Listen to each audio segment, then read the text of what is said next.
warriors chasing gold. This game's ours, it's ours to hold. One shot left, one play to run. Make it count under the setting sun. It's game time grind. All or nothing on the line. Push through the pain. Leave it all in the rain. It's game time grind. Victory's ours to find.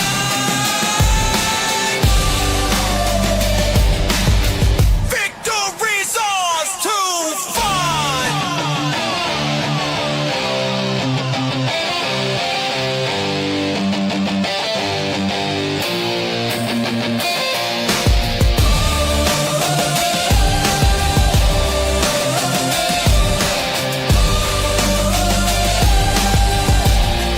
It's game time grind.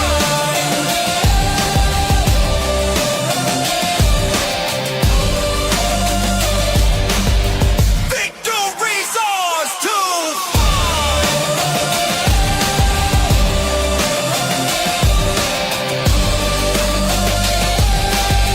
Victory's ours to find.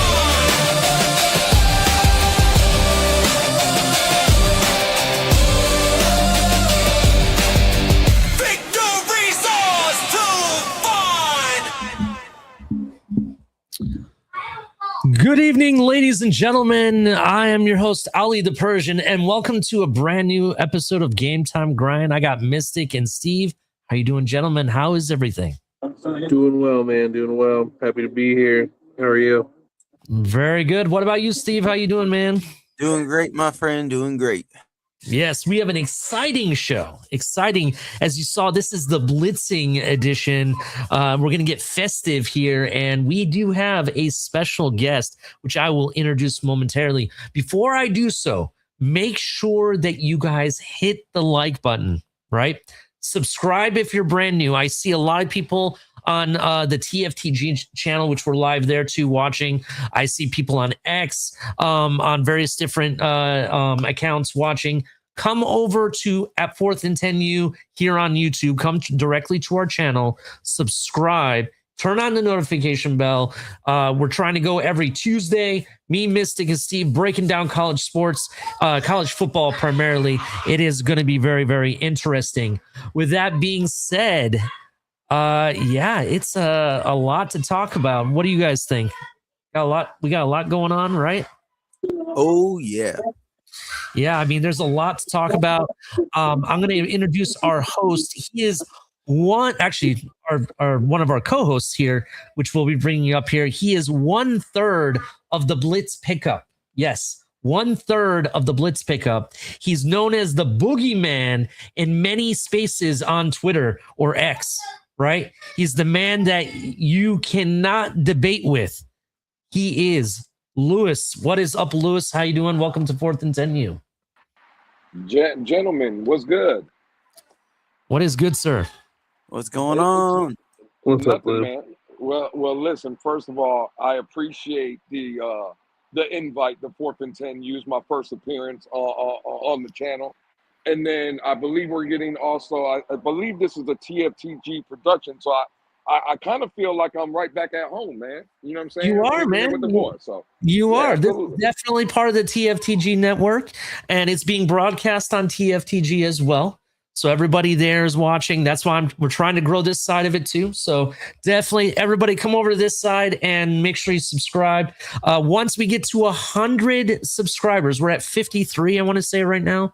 Once we get to 100, there will be a giveaway. And then once we get to 200, there'll be another giveaway. So every 100 people, we're going to do a giveaway on here.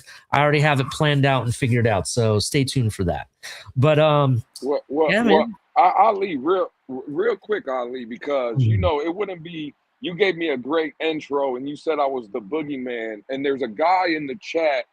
It goes by, I guess, El Capitan or whoever that is. I don't know him, but it had a comment where it said that's Cap, Ali. And I just want to again salute to you because you've been carrying this network for a very long time. And I just wanted to appreciate you and kind of take a shot at whoever this El Capitan guy is. By the way. Yeah, he hasn't been around, man. I don't know who that is hardly either. So you're absolutely right. I appreciate the kind words, though. Definitely. But appreciate it. But also, on top of you being the boogeyman, Mystic, check out Mystic in the spaces too. Trying to go almost every day. Today was a crazy day, though. Today was a crazy space. But Leia, let's get into this, right? We got a lot to talk about tonight. Let's start off with coaching. Coaching carousel continues. If you didn't know, Lewis, we have been kind of watching the coaches change schools. Last Thursday, me and Steve had a whole show about the Michigan ordeal that gets even juicier. People thought that DeBoer could be the guy at Michigan, right? Because he originally wanted to go to Michigan, before, and now he's kind of committed himself to Alabama, saying I'm staying here to Alabama. I heard other people are recommitting to their respective schools.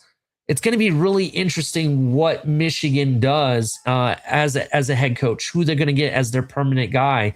In addition to it, they just announced, just to add a little bit more to that Sharon Moore deal with Michigan.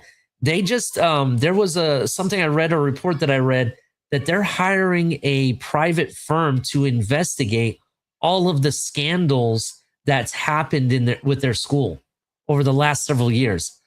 They're now just hiring a firm. The school's hiring a firm to evaluate themselves of what's going on. What do you guys think about that? That's insane. It is. What? Go ahead. Holy crap. So then my thing is, say this firm finds, out all this other stuff that we don't know about, then is the NCAA thing going to open up something, fine them, what's this going to turn into would be my question. What is this? That's going to be nuts, dude. Yeah, I'm not really sure what it's going to turn into. I kind of think that Michigan is one of those programs where they have blinders on. They know they got problems, but as long as the money's coming in, they don't care. You know what I mean? I think they care now is because one of the most biggest scandals ever with cheating, they got smacked with, massive amount of fines. But that's not the only scandal that they've had over the past several years. You look at all of the recruiting violations that Harbaugh and his coaching staff have committed, right? Where you got the hamburger gate, or the time where he spent the night at a recruit's house. You know what I'm saying? That stuff is kind of weird. And then you also have the incident with their basketball team, Michigan's basketball team, and their head coach. We lost Mystic, but that happened. And then in addition, you look at there's also an issue with someone part of their hockey team, that there was some misconduct made, another scandal. In fact, I heard it was rumored to maybe a possible rape case with their hockey team. So you got that going on. Now, then there's the Weiss thing where he got arrested by the FBI. I don't know if you guys know this. Michigan, over the past, I want to say since Harbaugh, has had like 7 or 8 people arrested that were former coaches or parts of his staff, right? That happens. Lewis just dropped off. He'll probably be back. Probably hit the wrong button. That's fine. But isn't that crazy, Mystic? Wouldn't you agree? Dude, that's funny enough. So quickly enough, I gotta say it's not 4th and 10 if I don't hit the wrong button, right? No, anyway. It's funny you say that, because I was also going to kind of ask the question, like, how many of these guys are, former colleagues of Jim Harbaugh, and how much of this is going to turn around and you find out that a lot of this stuff was happening when he was there? Like it. Yeah. Well, if you guys aren't familiar with the Weiss scandal, he's the one that hacked into one of the largest healthcare system databases that basically collects all of the injuries and stuff for various athletes around the U.S. Okay, and to use it to hack into social medias and copy and download inappropriate photos from those accounts and shit. So imagine what he may have been doing with that. That is, he worked under Harbaugh. Sharon Moore, who just got arrested for stalking, I want to say breaking and entering and something else. I might be wrong about the breaking and entering, but stalking I know was on the list of charges he has. He worked under Harbaugh. All the recruiting issues under Harbaugh. Then you look at the basketball team and the hockey team that now has scandals. It's like they really need to figure themselves out. I personally think if you let all this stuff happen under whoever the AD is of Michigan, I think that's really where your biggest problem is. He's just not being accountable. He needs 100%. they need to kick him to the curb and do something that is going to bring respectability back to Michigan. I don't know. What are your thoughts on that, Lewis? Go ahead. Well, speaking of the Jim Harbaugh, because y'all implemented him into the equation, I believe in it. Correct me if I'm wrong, but I think when Jim Harbaugh left, what I heard was he basically told or informed Michigan he wanted Sharon Moore to be his successor. Like that was part of the stipulation of him leaving. Like he basically said, I'm appointing this guy to take over. I just wanted to say that since y'all implemented him. The question I would have, Ali, you kind of brought up all the scandals that has gone on over like the recent time here in Michigan. Now I know it might be an off the wall type question because what Michigan represents in the landscape of college sports, but we've seen like the SMUs of the world get like the permanent bans and things of that nature. With all the scandals that has been surrounding this program, again, football, basketball, you kind of highlighted it. Do you three gentlemen see a possibility to where maybe not a lifetime ban for Michigan, but let's say the next 10, 15, 20 years, they take away scholarships or even bowl opportunities like playoff opportunities? Do you see that as a possibility? I'll go last. I'm going to go last. Go ahead. For that long, like I could see short term. Now it depends on the level of cheating and stuff like that. But man, a decade that would cripple that program. No, like is that crazy? That would cripple them. Yeah, I don't think that's crazy though, in the sense of everything that's going on. It's not a football thing. It's a multi-sport thing. It's not just a one guy. It's across the board. All these things are happening. Like that would set a precedence. Fix your shit, or it could get worse. I mean, I think it makes sense.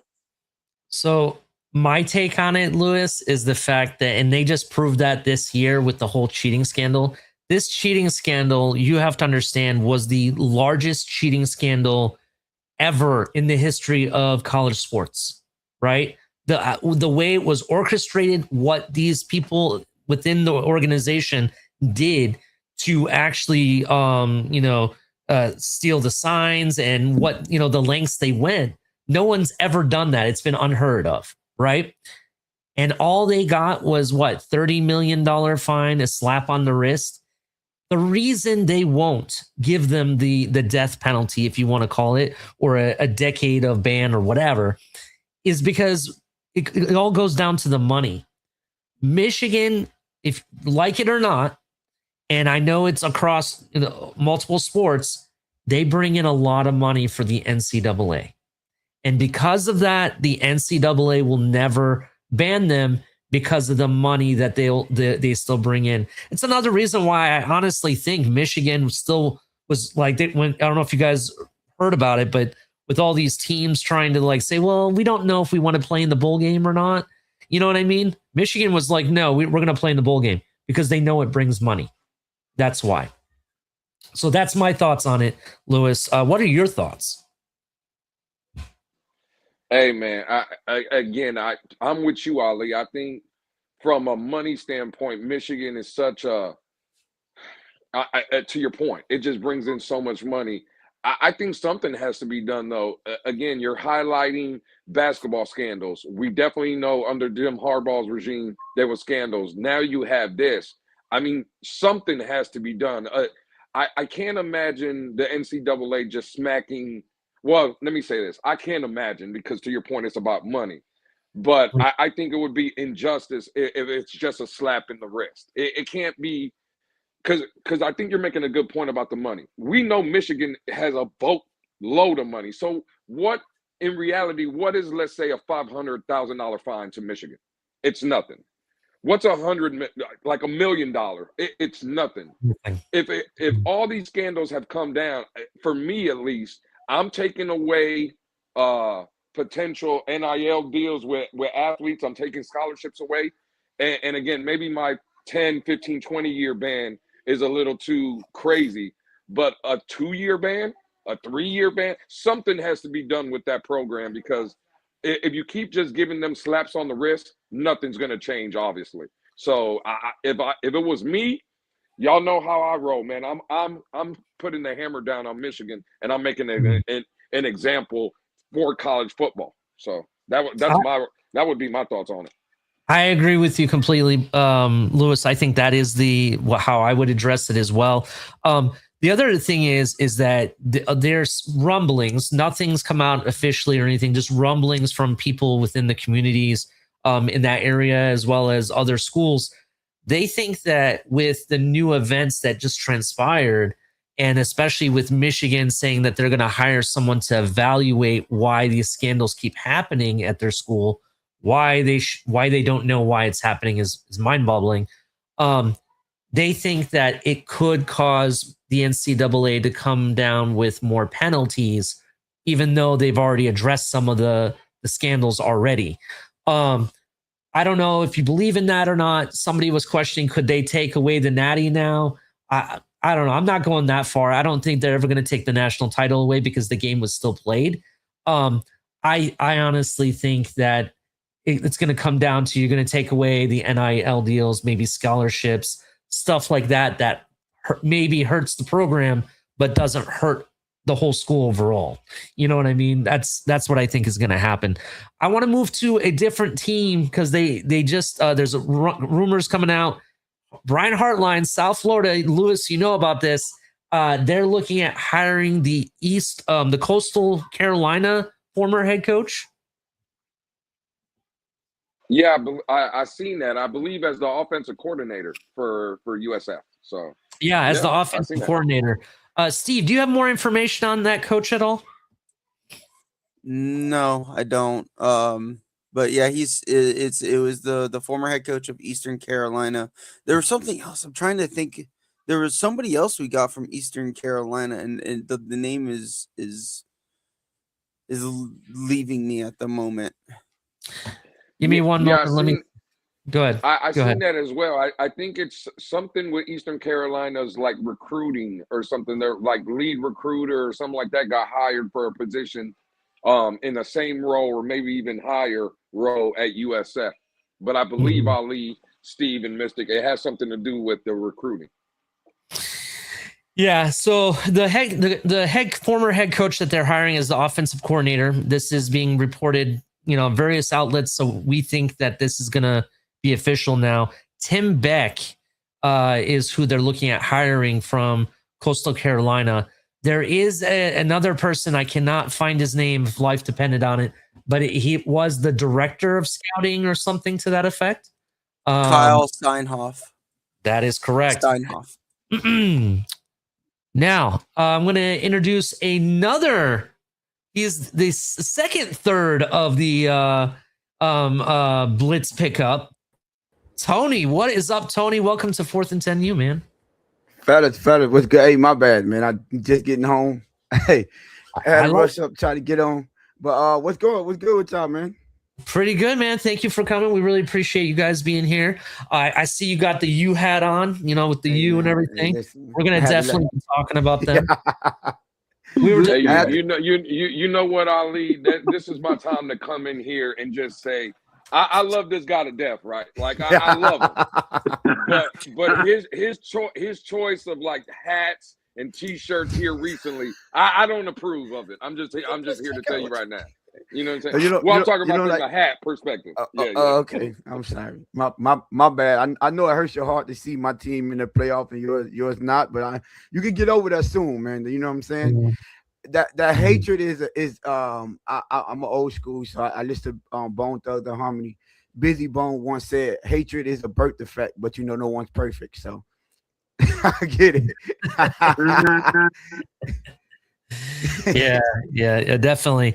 I see Jess is in the chat. If you want to go ahead and send her the link, tell her to come up. So I'll have the whole Blitz pickup up here if she wants to talk college football. Definitely. Well, I think I got it on my I'm not gonna be able to see it because I got it off of you had sent it to me off X. So I don't know how put to it on share. X. Yeah. I don't know. I got it on I'm on my laptop. So. Oh, no worries. No, if someone can send it to her, she's welcome to come up if she'd like to. Ollie, the thing I was thinking about was our defensive coordinator came from East Carolina, or he was at East Carolina for a hot minute, and then they got Coastal Carolina offensive coordinator. So that's kind of interesting. Hey, I will say Tim Beck has a connection with Brian Hartline. He used to be at Ohio State. Tim Beck was there as an assistant. I think what he's trying to do to build his foundation is, bringing in guys he's familiar with. In addition, you think about it, I think Brian Hartline is setting himself up to be the play caller. He just needs someone to really coach the fundamentals in practice and make sure that he can keep the guys ready for the game plan, right? I think that's what Tim Beck probably excels at, and that's probably why it was one of his targets. But yeah, what do you guys think of Tim Beck as the offensive coordinator for South Florida? I know Lewis and Steve may have something to say about that. Well, to your point about Tim Beck, the thing I think for me, what I like the most is he was the head coach at Eastern Carolina. And I'm not saying Eastern Carolina is a big program, but we also know this is Brian Hartline's first time of being a head coach. So be able to bring in a guy, again, we don't know if he's actually going to be calling the plays or if Hartline is going to keep calling plays. From the perspective, though, of you're a first-time head coach and you're bringing a guy that's been there, done that, just to lean on and to kind of like maybe give a little guidance in that area. I think it was from that standpoint, I think it was a great move and a great hire by not only USF, but to your point, Brian Hartline identifying a guy that, again, been there, done that, got experience, a guy I can lean on. I like everything about it from that perspective. Just a quick clarification. He's not the former head coach of Eastern Carolina. I believe it's Coastal Carolina. Yeah, it's Coastal. Just to confirm that. Quick question: Is Brown staying the quarterback for South Carolina? That is the biggest question. We had that question in the spaces, right? We don't know. I'm curious. Yeah. Go ahead. Well, the reason I was asking because if I'm not mistaken, isn't Tim Beck like he's like more RPO heavy run type of offense? So you're gonna need a running quarterback to run that offense that he run if he's gonna be the one calling plays. So that I'm guessing if Brian Hartline bringing him in is with that mindset that Byron Brown is gonna return because he's obviously he could use his legs like that. Well, I will assume. Now I don't know who's the backup or who's the new recruits coming in at South Florida. So here's some background on Tim Beck that's kind of interesting that I think will excite both Lewis and Steve. So he was an offensive assistant and coordinator at programs such as Nebraska, Ohio State, Texas, and NC State. So he was at Texas for a hot minute too. What year was he at Texas?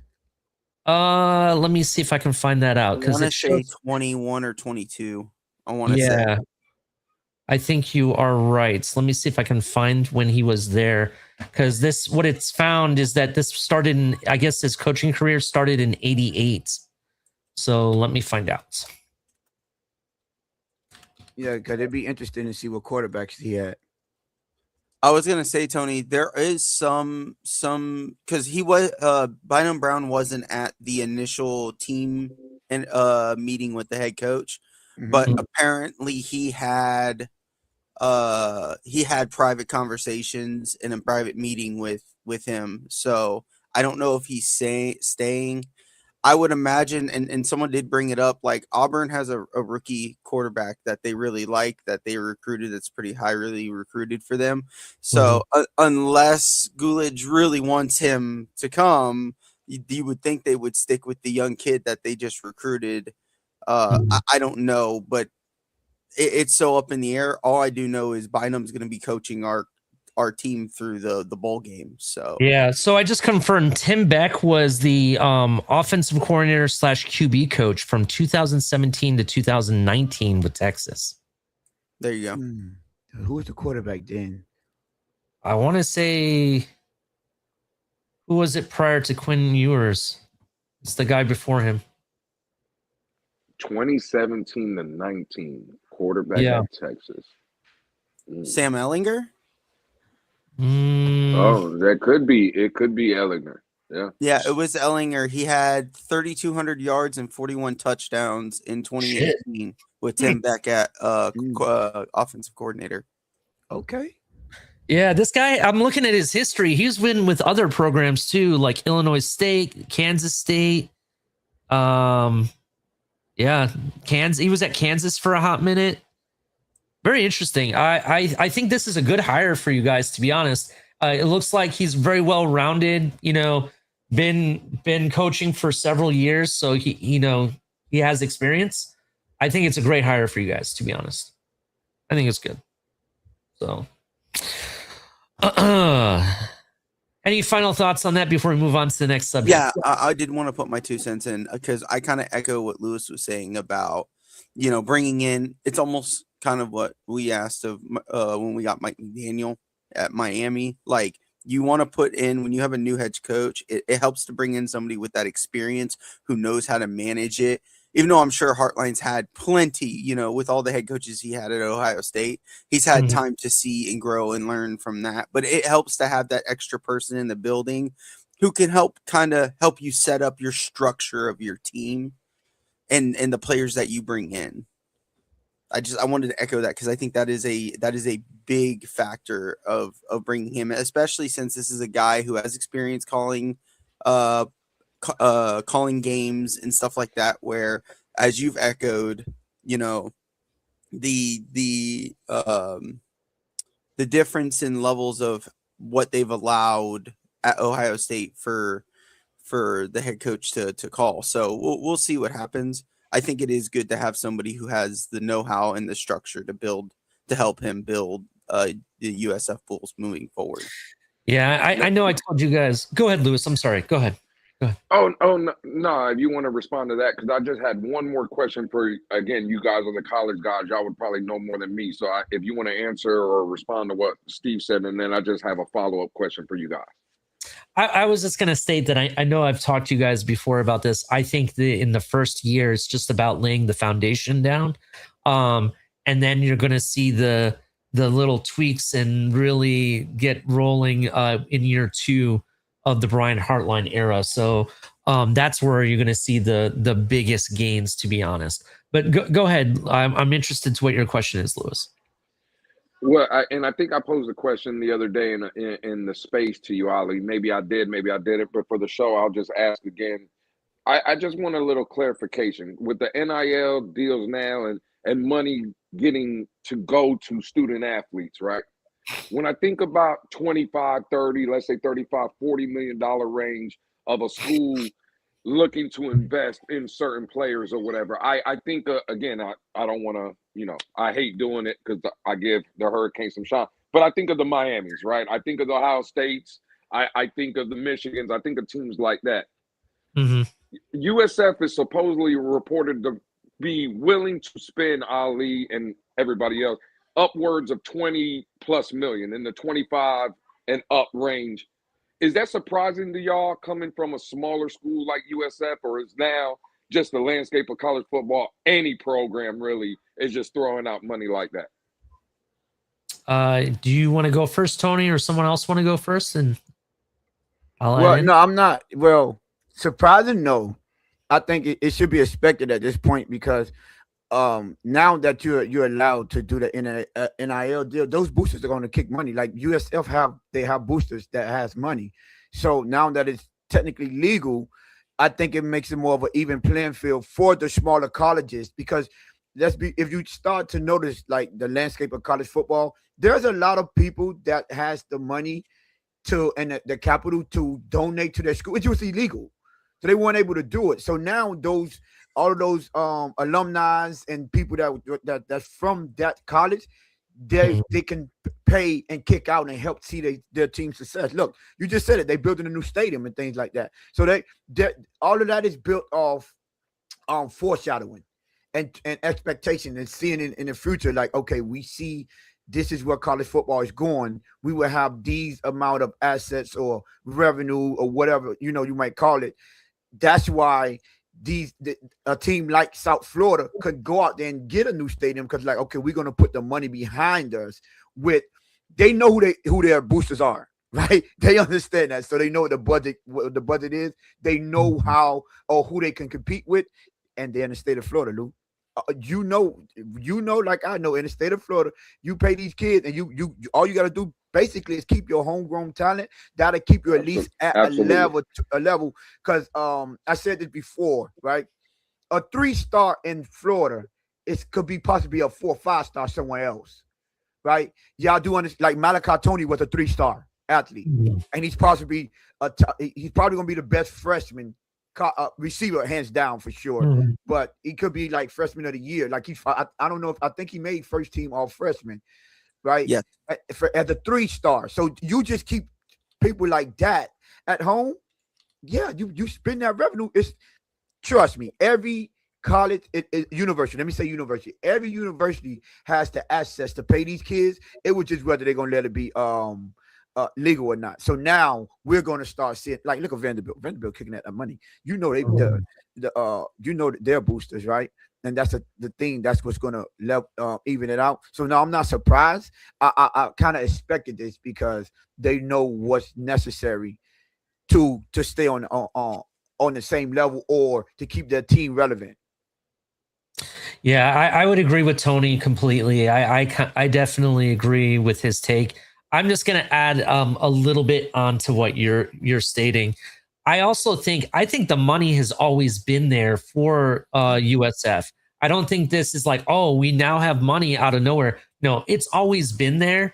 I think the biggest thing is now they have a guy that they believe in, that they feel comfortable spending the money because they know that the success is going to be there. Look, Brian Hartline was touted as one of the best prospects for a head coach position in this cycle, right? Even last year, they said that he could have very well gotten a job, but he decided to stay for another year, right? And the fact that they went out and got the arguably one of the top prospects at head coach, I think that's amazing. And I think they think that with having him there and having the right guy, they feel comfortable spending that money now. And they know they're going to get to keep their homegrown talent. If you look at what Brian Hartline brings to that team, it's not just a winning what's on the field that he wins at. He wins at everything else outside of the field. He wins at recruiting. He wins at networking. People want to come play for that organization because of him. So it's not just the X's and O's on the field, it's everything else he brings. And I think that's what now you're starting to see all the money being talked about and them spending it. I think they've had it all along. You know what I'm saying? Yeah. Do y'all remember like Clemson? When people think of Clemson, you think of that big college atmosphere. But do y'all remember they had that downtime where they won in the upper echelon of schools? So I remember because I used to follow all of Florida sports. So when they're good, I'm following them. So I remember when Urban Meyer, they had what was his defensive coordinator, the black dude, Charlie Strong. He had Charlie Strong as his defensive coordinator. This is when everybody was at Florida. Florida was, and they was losing every year. I think they lost 2 to 3 top recruits to Clemson. And Clemson wasn't at that point. They won. As you go back to Urban Meyer years, Clemson they wasn't on top of the NFL game, right? I mean the college game. And he went, if you watch the story, he went to his coaches and he was going off on them. How in the heck we keep on losing these guys to that school down there? And Charlie Strong is the only one that had enough balls to try to talk back to him. He was like, "Well, have you seen the facilities?" And he was like, he's just going at it. Everybody's going at it. He doesn't want to hear him. So he said he literally had to stop Urban Meyer and say, "Coach, have you been to Clemson? Have you seen their facilities?" And he was like, "No." So he told him, "Well, go take a trip there, and then you come back to Florida, and then you come back and talk to us." Urban Meyer said when he went to that place, mind you, this is Clemson been had the money. They just had to get the people there. When he went to that place and saw their facilities, he came back and made the AD in Florida upgrade everything in their facilities. Go look at when they did their upgrades. You're going to see it's around Urban Meyer time, because that's how he understood. Okay, once all you got to do is mesmerize these kids. They see the investment you put into your program, and you're going to convince some students to come here. So I'm saying that to say this: South Florida, they building a new stadium, getting new facilities. Guess what? More attraction for those students to go there. We all been in school before. It's nothing like I could speak for myself, right? That high school down here. It's nothing like talking trash about, oh no, well we got our separate, like I went to Booker T. Washington. So at that time, I think only us and Miami Northwestern had a separate gym for the basketball team. And we usually used to brag about that. Well, we got our separate gym. Y'all gym is inside our school. So just coming from a student athlete mind frame, these type of things matter when you have just bragging rights purposes, and that can attract students to go there, right? And the last part, with the money part, I'm gonna tell y'all a story about high school. This one right here, just so you understand how the money is always there. It's just you have to get a guy like what Ali said that they believe in. So at this school, I'm not going to say the name, right? They had for the first time, I don't know what year it was, that school never been good. They went undefeated, and they made the high school playoff games, right?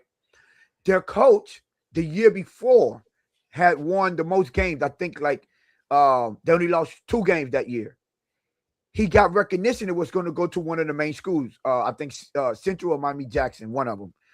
And the parents of one of the players own, I'm not going to say what they own, but it's something that everyone knows, right? They own one of these franchises. And when they found out, him and his business partner, they put $60,000 together and paid that man $120,000 to stay at that school. That's how much people want their and this is high school. So just imagine how they do it on the college level. So now that it's legal for NIL deal, those alumni are going to spend the money to make sure their school can compete with everyone. So just the mindset of how it is here in Florida, because Florida in football is king. Football is king in Florida. So I'm not worried about them being able to compete on that, as long as they have the alumni willing to spend that bread. And they're showing it by upgrading their facilities. So, and if I could add one thing to that too, Tony, I think the thing to keep in mind too, we hired Rob Higgins as the CEO of athletics when we after firing our AD 2 years ago. Like, this guy was brought in September, and since the moment he got here, it's been football first. I think that's why I'm not surprised. He is pushing for something I've been begging for from this freaking college, to put the football program forward. They've been about their basketball team. They've been about other things, and just kind of let the football fall to its wayside. He is pushing for everything. And I forget who mentioned it a minute ago, but it was brought up about like trying to keep the kids from Central Florida in Central Florida. That was literally Brian Hartline's first comment when he was talking about recruiting, was not allowing these kids to keep leaving this area. He's like, I've taken so many kids from Central Florida. I'd love to keep them here. Like, even this year, and it's still going to happen, we lost a 4-star corner and from I believe St. Pete, Clearwater, and then we lost a 4-star quarterback from St. Augustine to the U. Yep. Like, How do we build our program when everybody's That's Coleman, leaving? right? Yes. Mhm. So like what are we supposed to do with that? So that's been their focus, and especially Rob Higgins, he really wants to bring the football forward. That's why I wasn't surprised that he pulled the money out of these boosters and was like, this is what we need, this is what we're going to do moving forward. Yeah, it's really really interesting. I think it's I think that kind of I hope that answered your question, Lewis, in regards to the money and what's going on with USF. So yeah, exciting times if you're Yeah, a South Florida absolutely. fan. Definitely. Let's get on to the next subject here. The Heisman Award goes to the Cuban Missile, Mendoza, right? That's what they call him now, especially down here in Miami. That's what they call him. What did you guys think about this ceremony? It's pretty much the same ceremony every year that they have. They tell their story and everything. It was for me, it was kind of interesting what happened after the award ceremony, right? The comments made by Diego Pavia and the photo he took and saying F all the voters and stuff. And he had to apologize the next day or something, or he took it off social media or whatever.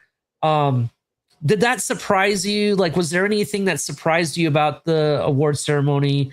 Were you surprised with the the rankings? I guess I'll start on this one. Salute to Fernando Mendoza again. Him being Cuban, me being Cuban. It means a little to me from a sentimental standpoint to see, a kid again from South Florida, born and raised in Miami, to win that award and bring it back to Indiana. Again, salute to him. But again, I if I'm going to be fair, right? I think Diego Pavia, for me, Ali, when I look at some of the comments and stuff, I don't want to kill the kid. Again, he's young. Even if you want to say it was a bad look, maybe he shouldn't have did it. That's fine. I think all of us as grown men now, we can go back to when we were 20, 21 years old, maybe, and we were making mistakes at that time. I would say maybe it was a bad choice of words. But again, to be fair, I think Diego Pavia had an argument to be made to be the Heisman, right? I understand why Mendoza won it. His team was undefeated, won a Big Ten championship, took down Ohio State. That's the last memory everybody got to see before the award ceremony. But I look at when Shador Sanders kind of went to Colorado, right? And Colorado was a nobody program, and they were like, well, Shador gets so much credit because look what he did over there. And the only reason I'm bringing this up, Vanderbilt for the majority of my lifetime has been a baseball school. It's never been a football school. If you look now, because of what Diego Pavia kind of did here this season, and even maybe a little bit last season, they just flipped the number one prospect from the quarterback position from Georgia to go to Vandy this season. That's because of Diego Pavia, right? So when I look at it, everything that he's kind of meant to Vanderbilt, the way he's changed it, and then again, the numbers, it's astonishing. Again, I understand why Fernando Mendoza did it, and I'm happy he won it. But again, when I think about the comments that Pavia said, and he did have a gripe, at least for me, in my opinion. When you look at the numbers that kid was doing and the games that he was winning at Vanderbilt, look at some of the schools that his team ended up beating. Nah, I got to take a step back and put emotions aside, even though I'm happy for the Cuban. And I do think, again, all I'll say is, Ali, to answer the question, he had an argument to be made. I look at the Jeremiah Love, okay, cool, I get it. But for me, it's a quarterback award. I know Julian Sand had a good season as well, but I look at everything that he has kind of around him. I'm not trying to take that away from him, but we got to put that into play. I think it was either going to be Mendoza or Pavia for me. And just going by the numbers, man, it's not even close when you really do a deep dive into it. Pavia did have a strong argument to at least be the Heisman Trophy winner this season. But that's just my thoughts on it. I'm trying to be fair to the kid, Diego Pavia. But correct me if I'm wrong, but Mendoza had better numbers all over the board though than Pavia. He had more touchdowns. He has more touchdowns. They have the same per yard average, and Pavia has like 200 yards more passing. Wait, What you mean about Mendoza got more? Don't Mendoza got 33?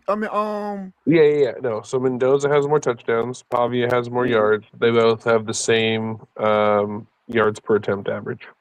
And Okay, then how about rushing and rushing touchdowns as well from the I quarterback think that's position? for Pavia wins. I think that's yeah, for Pavia. but by I think Pavia only got like Yeah, two more rushing touchdowns, like look 8 to that up. 6, I think. I One think it's moment. only like 8 to 6 or something like that, or 8 to 5. It's no. Mendoza had a better season. I'm sorry. I Pavia. Now this is what you get me with the Pavia, which I'm not mad at him. Let me start off preface it by saying this. Not mad at him. I like people. The only reason he apologized is because for public reasons. You know what you call that? HR reasons. I got you. PR, there you go. Public relations. PR. Yes. Right. Yes. Yeah. But no coach, at least let's say me from a standpoint, if I was his teammate, I wouldn't have a problem with that. If I was a coach in the NFL, I would never have a problem with that. You know why? Because that means it meant something to him. That means he's not like the rest of these people, and they're like, okay, I was in a happy. He wasn't just happy being there. He felt like he was the best. He felt like he was going against the best competition, and he literally had it. Really, like I felt like I look at his schedule. This is what you get. What Pavia, to Lewis credit, this is what he could have said. Yeah, I did it. My biggest Fernando. Listen, you did it against Ohio State. They was the #1 team in the country, but that was your only test. He played the Tennessees of the world. He played give me the schedule that he had. Then he played like the Tennessee, the LSU's, did they play Bama? I just had that. They had 5 straight ranked games, honestly. Ranked games, like back to back. When I went and watched that, I looked at that, I said, whoa, okay. I was doing the continued deep dive on the other stats. Sorry to interrupt you, Tone. As soon as I pull up Mendoza here, so Pavia ran for 826 and 9 touchdowns. Mm-hmm. Yeah, see, and I don't think Mendoza was even close to that. 240 not and 800. Yeah, well, not the like, 800, but the touchdowns. What? How many he had? 6. 9 to 6. Yeah, so 9 to 6. So it's 9 to 6. So what? Yeah, no, that's what I'm saying. But it's almost a 600-yard difference in between yardage though. In rushing, yeah. So I mean, yeah. At the end of the day, the night and day is what I'm getting. I don't think it was night and day. I think Pavia did it against stiffer competition on a game in, game out basis. But you said it yourself. It's a quarterback competition, and who had the biggest quarterback moment? I think if he beats Alabama, that they might have took it into consideration more. The fact that Fernando on the biggest stage beat the Ohio State Buckeyes, I think it's called Heisman moment. That was his that comeback against Penn State. Penn State, he had a little Heisman moment, and then beating Ohio State, giving Ohio State their only loss on the biggest stage thus far, right? Because we know that was the biggest championship. The Georgia Alabama wasn't as big as the Big Ten, you know, Ohio State versus Indiana. That was the game of the weekend of all champions. For him to play that game and beat the only one to beat that team, I think that what won it for him. However, I like what Pavia did. Me personally, I didn't see no one had a gripe, no one had a mind. That means the level of competition is what I'm looking at. That means he wants to win at everything he does. So listen, like you said, like I was saying, PR reasons they made him apologize. I would never apologize for nothing. Yeah, I kind of agree with you. He's definitely a competitor, right? He has a competitor mindset. He wants to win, because if you finish second, you're the first loser, or whatever they call it, right? Yeah. So I agree with you on that standpoint. The only thing that I have an issue with how the Heisman is awarded, right? Sometimes the Heisman is awarded, and I feel it is this way, is that it's awarded to somebody that has the best feel-good story, right? Pavia had that feel-good story, to be honest, going into this Heisman cycle. I think where he kind of lost it, though, is the fact that Mendoza took this one school that has been what's the term I'm looking for, Mystic? They've lost the most games than any other program in college football history, right? Yep. They're the worst program ever. They haven't won anything since maybe 1967, right? Took them was a basketball school. We're talking about football, college football. We're talking about basketball. No, I'm saying we knew them as a football school. And he turned a basketball school into a football school. Yeah, and he took that program and ran with it. Not only beat Oregon, beat Penn State, and ultimately took them to a Big Ten championship and beat Ohio State when no one else could do that so far, right? And what he does the best, he is Mr. Clutch. I will go ahead and say it. Mendoza is Mr. Clutch, and I think that's what really won him the votes. So I do agree. Pavia definitely was deserving. I honestly don't have an issue with the rankings. They were kind of how I thought it would fall, especially after Ohio State lost in Julian Sain's performance. He didn't do anything to lose the game. You know, if you look at the actual stats in that game, him and Mendoza were almost even across the board, except in the clutch moments. That's where Mendoza won. Did you guys see what Ryan Day said about Julian Sain? No. It was very telling. It was very telling for me. I already knew Mendoza won it at this point, but I kind of agree with him.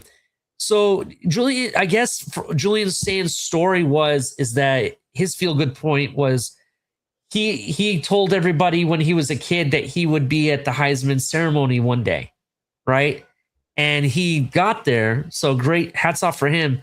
But Ryan Day told the announcer guy or the commentator who was standing there, said that, you know, what's remarkable to me is that he was a redshirt freshman and he was able to get here in his first year being a starter. He's played so little football compared to some of these other people that were there, that he could, you know, make anything happen. Like, it's very special.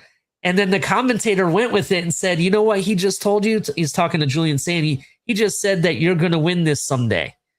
And so I thought that was really telling and interesting. I do agree. It is pretty remarkable what Julian Sain was able to accomplish.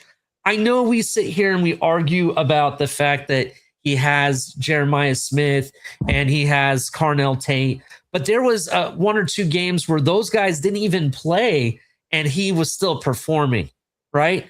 And you look at Mendoza, he still has elite receivers. Those receivers, granted, I know they may not be the top echelon 5-star receivers. I still think they're very talented and he has weapons. So for me, I definitely agree Mendoza deserved it. I liked how it ended. I think Julian Sain, he could be one of those guys you'll see him again in the next cycle, is basically what I'm saying. So any other thoughts on the Heisman Trophy winner or any on the ceremony or anything like that? I don't know about the Heisman Trophy, but Avon Joe, that ain't right. What do you say? I seen it, Steve. I didn't see it. What do you? Oh, let me look. Hey, you know how I get, man. I ain't gonna be no more of them and them kind of comments. I don't know who and them is. Hey, sorry. Hey, I didn't, Yes. I know I got here pretty late because I was out, but I do have to do my film breakdown for the show tomorrow. Just let you know. So Sure. if I gotta leave early, I just want to let you know ahead of time. Sure. If you have a few more minutes, because the next subject I think is going to be right up your alley. Okay. All right. So the next subject we have is first round. We'll go ahead and talk about the first round. Starts this week. Right off the get-go, Mystic reminded me that Miami, for some reason, is the first game. Why is the James Madison not the first game? Why is the other games like more important than this Miami game? Because I think people this- want to see James Madison at a 6:30 instead of UM. They want to do that 11 a.m. and get it out the way. Cap. Oh, I'm just playing. I'm just playing. Cap. I don't get this. Please explain it to me, Tony. Please. I can give you the Miami. I believe Miami and Texas A&M is going to be the most competitive game this weekend. Mm-hmm. And if you look at the scheduling, Mystic, this is the only game that is not going up against the NFL schedule. So that's why they scheduled them at noon. All the rest of them do you remember there's a doubleheader on Saturday for the NFL. So this is the UM is in their prime spot, the noon game, which everyone knows college football to be. The rest of them are going up against the NFL game. So if you're going to lose ratings, you're not going to lose rating on a Texas A&M UM game. You're going to do the James Madisons of the world. You get what I'm saying? So that's from my assumption. That's where I assume. Hey, that's a good call. It's the reason for it, but I think that's why they did it like that. Yeah, no, solid take, Tone. I honestly totally didn't even think about the games. I thought Yeah, it was that 2 didn't even weeks cross from my mind. now. So yeah, solid take, man. Appreciate you. Yeah, appreciate I'm it. gonna go the opposite way. I think the NCAA knew that a lot of people like to go off on Friday night, this happy hour. People are going out, and they'll probably be sleeping around noon still. So again, just get the game out of the way. Just get the game out of the way that no one cares about, man, and just get it out of the way early. Hey, Ali, I got a quick question for you. What time was the Ohio State Michigan game? Oh, that was big noon. Big noon. It's always big noon though. Every Big year. noon? You mean like the noon? 12 noon? Yeah, 12 noon. Okay. But that's a game. I didn't wonder if it was. I just wanted to know if it was the Game that trend for the matters, marquee though. The game. big noon game was the highest watched game that weekend, by the way. Even beat out Alabama versus Auburn. Yeah, which is a big rivalry, as you pointed out to me. The Iron Bowl, but they did pick the biggest college football rivalry on at noon, right? Yeah. Smart. Yeah, exactly. I just want to know what did they put their marquee matchup. That's all. Yeah, and the only other game that had like the biggest viewership this college season was the Ohio State and Texas game, which was also at noon. No, damn. The noon. Are we? Because I know Tone said he has to get out of here in a little bit. Are we breaking down the games at all, Ali? Are we? Yes, that's actually that was my what I was going to get into. I just wanted to start with that because I was trying to figure out what is going on. All right, so breakdown for the Miami and Texas game. This is going to be a really interesting matchup. I'll just give you guys some tidbits so we can chop it up a little bit about this. You have Miami versus Texas A&M. A&M is favored by minus 3.5 points. The over-under is 51.5. It'll be very interesting. I think it's going to come down to Carson Beck and what Carson Beck does on the field. I know you guys have the talent. You have the offensive weapons. Unlike what some people believe, I think you do have the defense. You have the offensive line. You got everything you need. It's just going to come down to him. And I think if they get the early tempo going, I think they run Texas A&M, out of their own backyard. To be honest, that's kind of what I'm thinking. I think this is a game that Miami. I think Miami is going to come out with attitude. To be honest, I think they don't like being disrespected by the whole college football committee process. That whole thing. The whole ordeal with Notre Dame and the he said, she said BS. I think they're going to come out swinging. What do you think, Tony? What do you think what's going to happen? So, my unbiased opinion, right, is I just like every time I talk about sorry, I'm trying to make sure I get double time. People don't understand how good of a defense UM has. So, I know.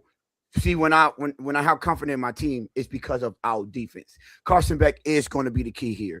If Carson Beck could avoid the turnovers, and if you look at the only 2 games we lost, both of them was the direct effect of, the direct cause of Carson Beck turning over the football. The Louisville 4 turnovers, including the game clinching turnover. With us going in with the opportunity to win the game, he turned the ball over. And then obviously SMU overtime, you throw an interception in overtime, right? So he's directly the reason why we lost both our games. And I think, okay, so our defense is ranked top 10 in every category except for pass defense, which I think they're like 15th or something like that. Right? They're 6th in overall points per game, which is 13, I think, that we give off. 13 and 6 point per game. I think we're 8th in rushing yards allowed and around 8th and 9th in total yards allowed. Right? I think we're 9th or 10th in total yards allowed. So that defense and it's physical. If you talk to anyone outside of the fan base, right, the people that give their unbiased opinions, when they watch the game, they're like, if you put both teams, Texas A&M and at their best, has the athletes and the capability to dominate them more than how Texas A&M will have the capability of dominating us. That is at our best. Now, this is one caveat that I don't think a lot of people know about This whole season, from game 2, I think it was, we were down 7 starters, 5 on defense, and that still brought in a top 10 defensive unit. Now we got everyone back except for 2 the last game, and now we're expected to get everyone back, including our top D tackle, back this game. So I think that's going to be the difference. That atmosphere is going to be crazy. Like I don't think we played in front of more than 60,000 fans this whole season, right? And that is going to be the key. But there's some guys, because we went up there 2 years ago on this team that went up there in Texas A&M and we lost by 6 points. Right? I think it was 17-9 or something like that. So that 7 points, I guess. Right? I'm 8 points, sorry. So 17-9. So they're used to that atmosphere. I think that if Carson Beck don't make mistakes, we could pull that game out. I'm confident that we're going to pull that game out, and I'm confident enough to come out here and guarantee a victory. Like if I got to give a score prediction, I'm still on the fence of whether this is my unbiased. Take away the hat.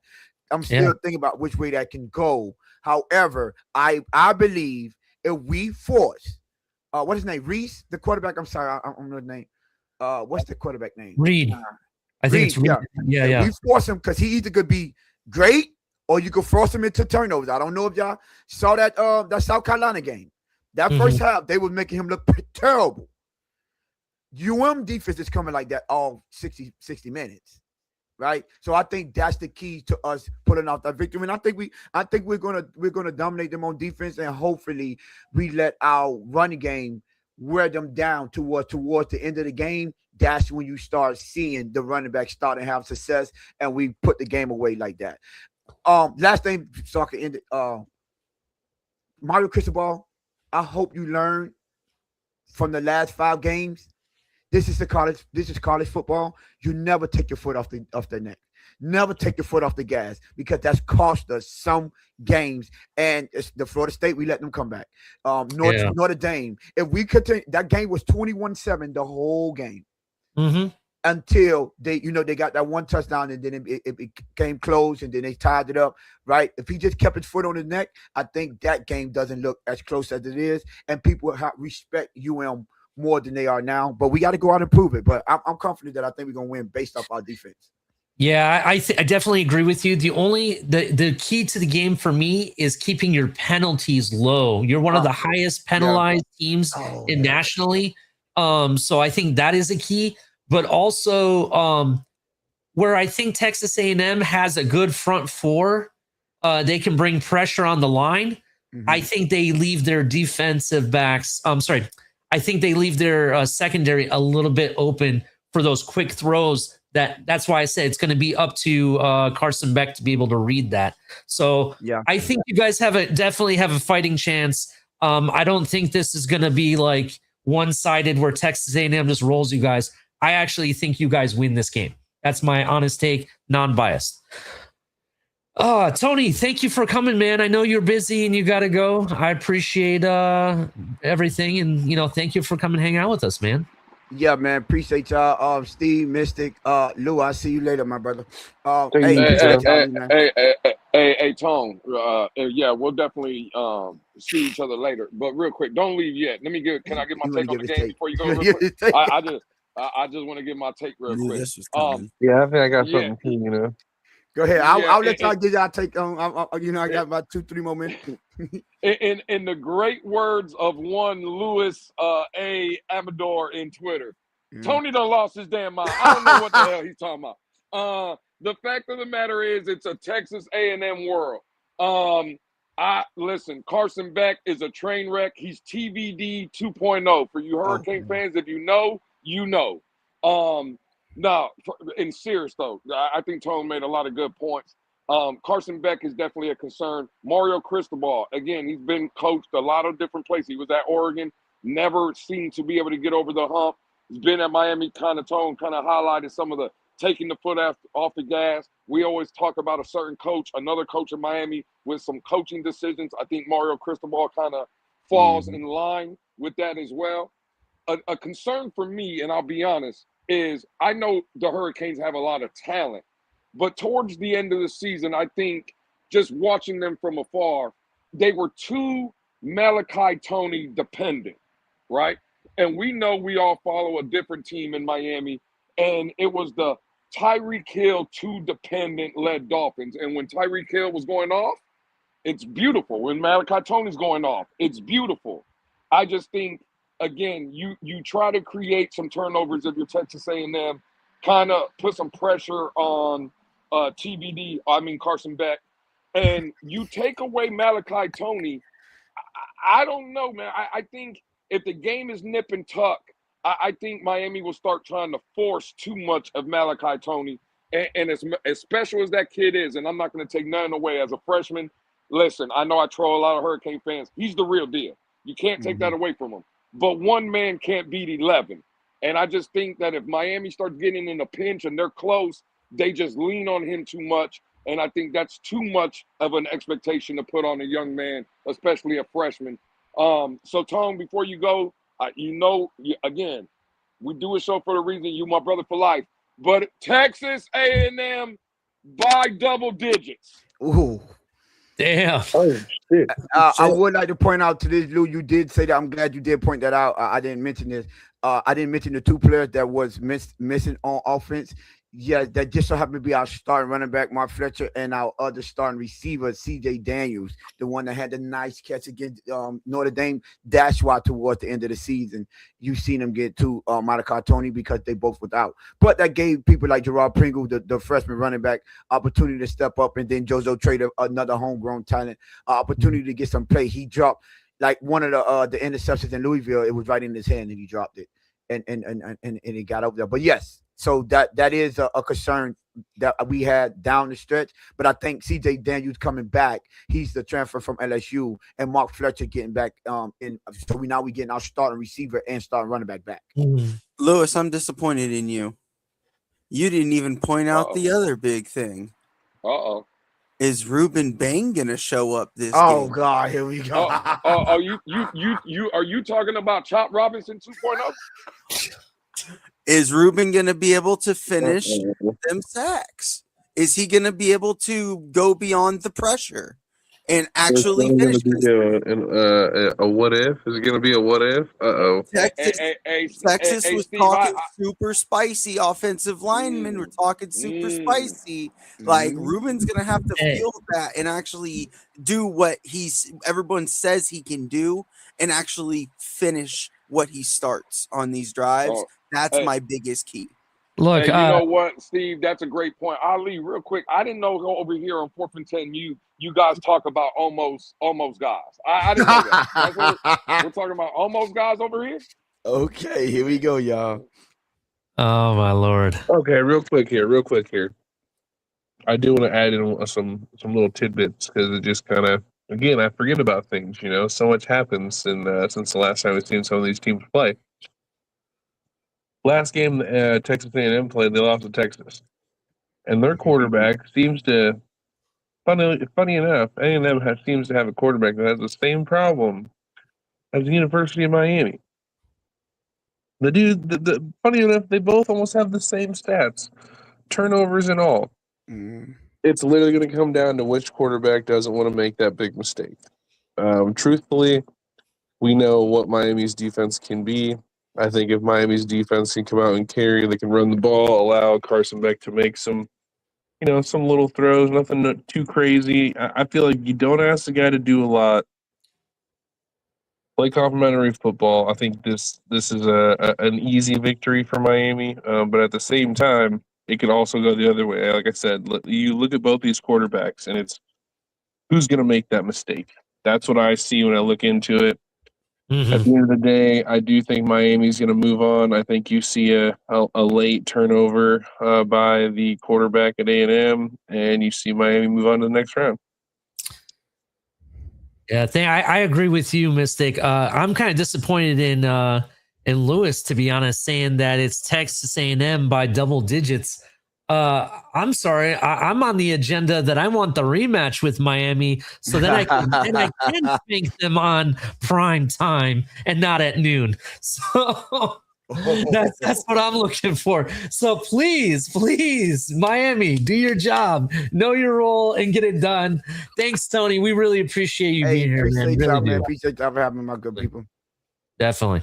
Easy, Check man. out Tony at the Blitz Pickup. Lewis, are you able to hang out a little bit longer with us, or you got to go too? No, I'm good. I'm good. Okay. All right. So yeah, any final thoughts on the Miami versus Texas A&M game? I do think it's going to be an interesting game. I have a feeling Miami's winning it. I really do, to be honest. I think that, you look at Carson Beck, he has the experience, playing for a team like Georgia for several years. I think that they have the coach, and I think they have, the offensive weapons and the defense to go along with it. I think it's going to be about decision making on the field and taking advantage of, certain weaknesses, but also, not playing into the penalties that they've had that's hurt them all season long. So that's kind of my thoughts on it. Any other thoughts on that matchup at all?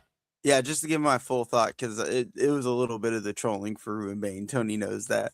But I think that he made a good point about CJ Daniels and stuff like that. If CJ Daniels does play, it is going to become a Malachi Tony game. It's going to come down to if Texas can stop him, because Will Lee is probably going to see a lot of CJ Daniels. Mm-hmm. Will Lee is going to blanket that man, and it's going to become an iron will fight on one side of that field. So it is going to come down to Carson Beck making smart decisions, not trying to take it all in one shot, and not making the bad decision of trying to force it to Malachi Tony, who, as I said in the space, I think by far was their team MVP, and in my opinion should have been in the race for the Heisman as a freshman. Like, that kid is special. He just is. But I think, that being said, it comes down to key matchups. I do think Miami ends up taking this one, though. Yeah, I definitely agree. But I do think it's also going to come down to that running game. I want to say Miami hasn't had the most consistent running game. And if they can find a way to run the ball a little bit more consistent against Texas A&M, I think that will close the game off for them. I think they will walk away with it.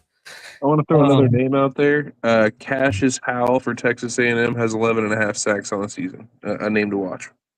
Yeah, they do have a good front four, like I said. Any other thoughts on the Texas A&M versus Miami game, Lewis? No, I'm all good. I know you have a vested interest, Ali, because the following week, if Miami won, and assuming Ohio State gets past their first round matchup, it would be a meeting of the minds, let's say, of, we can finally put a long time story rivalry, I guess, in the national championship game to bed. Mm-hmm. I don't think Miami goes into Texas A&M, really, to be honest. I don't think they win. But me trying to be selfish, and as much as I like to troll Miami Hurricane fans, I would definitely be on your side week 2, Ali. I would be pulling for Ohio State. So selfishly, I want the Hurricanes to win. I just don't think realistically they can go in and do it. It's fair enough. I'm looking. See, I'm looking at it is it depends which version of the Miami Hurricanes show up. If they come at their best version, like the one that was spanking Notre Dame, and it was like 21-7 before Notre Dame kind of came back in the end. I think there's a chance, definitely, if they can kind of replicate that. But it's going to be hard. They're playing at Texas A&M, right? In that first round, it's not a neutral site. It's actually Texas A&M gets the home game. So Yes, sir. Yep. it's going to be really tough. Plus, on top of it, and I think you posed this question in the space. Let's say they win that game. Are they going to come all the way back home only to come all the way back to Texas? Or are they going to stay in Texas? I think they stay. I think if I they're think, they stay. Go ahead. yeah, I would agree with you, Ali. I think if they're smart, again, and hopefully, I don't know how that would work. I'm sure they could get their equipment or clothes or however they travel well. But yeah, to your point, Ali, I think because I think the Ohio State Miami matchup would be in the Cotton Bowl. I think we kind of figured that out. That's also in Texas. Yeah. If the Hurricanes were smart, I would say just stay out there for the week. You obviously you'll be able to find a practice facility there. Knowing that you'll be put up in somewhere nice and safe to stay. I would say just stay out there. Absolutely. Yeah. For me, my question is this: how well do the Hurricane fans travel? Have you guys ever looked at that at all? Ohio State fans, I can tell you personally, we travel no matter where it is. In fact, I want to say that Texas Ohio State game last year at the Cotton Bowl, right, which is the same stadium we would be playing this foreseeable game if it happens, this matchup. It was 50-50. It was half Ohio State fans, half Texas fans. So do the Hurricanes like the Hurricane fans travel like that? I mean, do you guys know offhand? I don't know if they travel like that. Listen, I know the Hurricanes got a big fan base, but a lot of the times they're really not even selling out Hard Rock Stadium in Miami for Hurricane games. And I believe Texas A&M, that stadium is over 100,000 seat stadium. I think it's like 102, 103,000 stadium. And this will be a question I'll lean on you guys since you are the college guys. How does that work? Like, can anybody buy tickets? Because I thought in college, like when I'm watching games, it'll be the majority of the stadium is, for instance, it'll be Texas A&M, and then like a little small section in the corner right of the stadium will be the section for the opposing team. Is that how the playoffs is, or can anybody just buy tickets? And because Ali, I just heard you say something about 50-50. But a lot of times when I'm watching college football, it doesn't look 50-50, especially in some of them bigger arenas. It just looks like the opposing team has a smaller section. So how does that work? It depends on how you buy your tickets, right? So I know, like, if you're buying it through the school, like let's say you're an Ohio State fan and you buy it through Ohio State's box office or whatever, I know for a fact that they have certain sections that they're deeming the supporter section for your school. So you can pick up those seats. If you go through like a Ticketmaster or StubHub or Vivid Seats or something like that, then you can pretty much select anywhere you want. So I guess it just depends on how you buy your tickets, to be honest. So yeah, look, according to Vamos, they travel well. It'll just be very interesting. But I will say this: it will be really funny if Texas A&M wins. Still, I wouldn't mind that, because then that would be back-to-back years Ohio State had to beat a Texas team in Texas. So to me, there's something to be had there, to be honest. I want to switch gears to the next school matchup, Oklahoma versus Alabama, right? Big matchup. Oklahoma already beat Alabama this season. I want to say it was at Alabama. I could be wrong about that. If someone correct, it is Alabama. Yep. Yeah.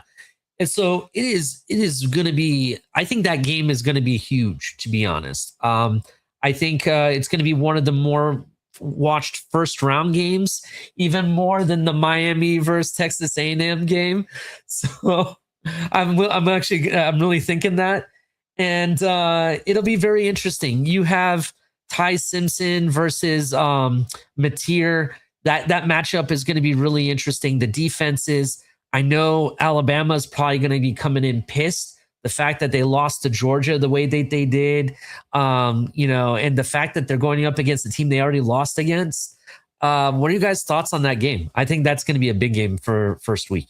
I'm just gonna jump out of the gate here. It's a Friday night. It's gonna kick off the first round. I mean, I have this strange suspicion that Oklahoma finds a way to win this game by 3. It's not going to be pretty.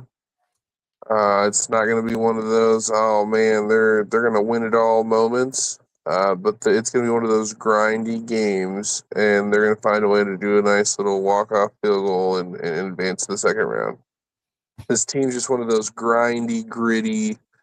The numbers, nothing pops up off the stat sheet for this team. They just find ways to win games. There's only one question for me, because I think both teams are kind of evenly matched up. I think you have athletes on both sides. They both have quarterbacks that I would say are competent quarterbacks, right? At least it's not like you're looking at a matchup to where, you know, one team has the advantage over the other. I think Mateer and Ty Simpson is a very evenly matchup from that standpoint. The question I would have, and again, y'all, the college guys, we're old enough to understand it, and we've all heard where there's smoke, there's fire. We were talking about Michigan earlier, and there's DeBoer or whatever, the coach in Alabama. There's been there's been rumors, Ali, of him maybe going to Michigan. Now I know he's been doing a good job out in the media saying I'm not going nowhere, this, that, and a third. The question I have, when I look at this matchup, 2 evenly matched teams, quarterback play virtually even, at least in my opinion. Could there be a possibility that those players maybe are not fully sold, that their coach is fully committed? And if that's the case, I would have a big question for Alabama. So that, again, for me, it's about the head coach. Can the head coach get his players to buy in, let them know, listen, it's all about Alabama. I'm not going nowhere. I'm in for the fight with you. Or, again, is there tension? Or do the kids look at maybe him sideways and like, oh, I don't know if I could trust this coach all the way? Because, again, the matchup to me is even. It's all about the coach at this point for Alabama. Can you get your guys to buy in? If they do, I think for me, I would pick Alabama. To Mystic's point, I think it's a close game. I don't think it's a blowout by no stretch of the imagination. That's the question I had. The biggest question is, can those kids in Alabama trust the coach? And is the coach fully invested? Or, again, where there's smoke, there's fire, is there a possibility that he is looking or interested in the Michigan job? I completely agree with you. I think that does play a little bit into the psychological aspect of where Alabama sits right now. You have those losses. You have that wing over your head. Michigan has yet to hire somebody as the permanent head coach. There's been names thrown around. How long will they take to find their head coach? What happens if they lose this game? You think DeBoer is gonna still want to be there? Who knows? You know, that all that plays into it. I think the biggest thing is the keys to this game. Who's gonna win the turnover battle? Right? Oklahoma won the turnover battle last time. They dominated in that way. That's what won them the game. Oklahoma's run defense versus Alabama's running game. I want to say this is the first year that I'm not impressed with Alabama's running game. You know what I mean? I can't even name a running back on their team that I would want to draft. Every year we always knew somebody. You know what I mean? We knew there was Derrick Henry. There was the guy that plays running back for the Lions. What's his name? Steve, help me. Jameer Gibbs. Jameer Gibbs, right? There was Najee Harris. Harris. Mark Ingram. There's always a freaking running back from Alabama that you want to draft, right? Josh Jacobs. This year, I don't know who the running backs are for that team. You know what I mean? It's kind of weak in my opinion. Yeah. So I think that's where Oklahoma is going to really try to dominate. And it also, watching that Georgia game, I'm not going to lie, bro. Alabama kind of put it out there how to beat them. Georgia just dominated the line of scrimmage, made it hectic for for Damn Ty it. Simpson, and I really think Oklahoma, if they have it in them, they just need to replicate that, and You they win this just game easy. you just took exactly what I was gonna say. I don't know if it's a hot take or not. I think Alabama's gonna get blown out. I think Georgia put out exactly what you need to do to embarrass them. I Yeah, think this might be an ugly game and not in the way people want it to be ugly. It could just be me. But I was not happy with how Ty Simpson played in the championship game. I think he looked rattled. I think he was missing throws that should be easy for a quarterback at his level to play at. If Oklahoma can attack the line of scrimmage the way Georgia did, this is going to be a rough night for Alabama. Follow-up question for me, real quick, just rapid fire answer. Alabama, we wake up Saturday morning, Alabama has lost Friday night. DeBoer takes the Michigan job, yes or no? yes. Yes. Wow, Ali. Steve, wow. Or was that Mystic? That was a mistake. Steve? I don't know. I don't know. Mm. Can I don't know. Go ahead. Give me your take, because I'll tell you why I think so. I honestly don't know. That's my take. I have no fucking clue. That's a wild question. Well, first of all, from my understanding, DeBoer is kind of I want to say he's from somewhere like Idaho or something like that, and the type of people that are in Michigan kind of relate to someone from Idaho, essentially. So there's like, I think he feels more comfortable in that type of environment, if you understand what I mean. I think that there's if you look at what he's been able to accomplish at Alabama, I think there's too much, there's too many variables, right? There's too much competition for DeBoer.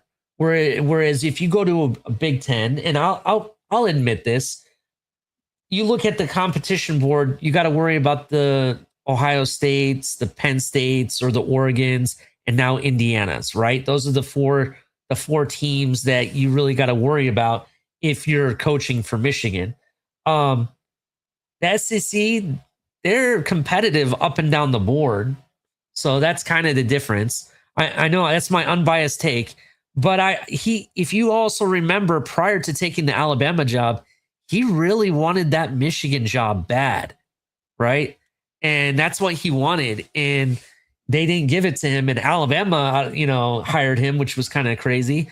So, I mean, I think he does. I think he does jump ship if he loses, especially how he loses. If it's a blowout, like kind of what Steve was saying, I think he leaves. That's my take. So real quick, another follow-up question, because this is starting to get into a spicy conversation. Ali, I think you touched on it. Michigan hasn't named a head coach yet. If they win now in a scenario reverse, Alabama wins, they continue in the college playoff. Would it be a tell to any one of you three gentlemen if Michigan continues to hold off on their head coaching search? Because to me, if Alabama keeps winning, let's say progressing in the playoff, but Michigan is still like waiting in the wing without hiring anybody, it kind of like gives you they're waiting for something. Obviously, could that be the loss of DeBoer in Alabama? I'll wait to give my take. Steve or Mystic, you guys want to go? And I'll try. There's no such thing as a coincidence. And if that's how things start to line up, I mean, it'll also just speak for itself. I echo Mystic on that. I think it'll be very telling, like you said, Lewis. For me, I don't know if Michigan can wait that long though.